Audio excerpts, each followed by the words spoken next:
Okay, so I'm taking apart this 327. These are 60 over pistons. So the block is pretty much met its match as far as how far it can be bored out. But this is number one piston. I want you to see something right here in between where the piston rings are, in the grooves. Between the grooves that the rings sit in, this is what I found. There's pieces of the piston broke. There's another piece right there. If I were to chip it out, see that? That's anyone ever have that happen before?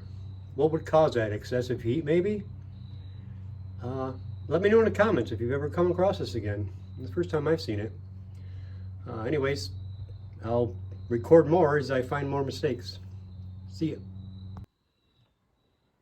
Okay, well, I've been taking apart this 327, taking out the pistons, checking the condition of the bearings and the crank journals and all that. The crank journals, pretty goddamn smooth, really. Maybe a super polish if that. Those are fine. However, this is what I found in number 3 piston.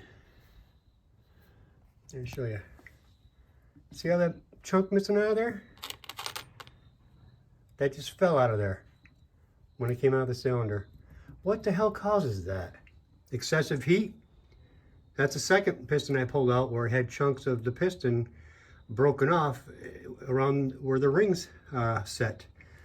Well, we're gonna keep going, see what else we can find, but this 327 has turned into a nightmare so far. See ya.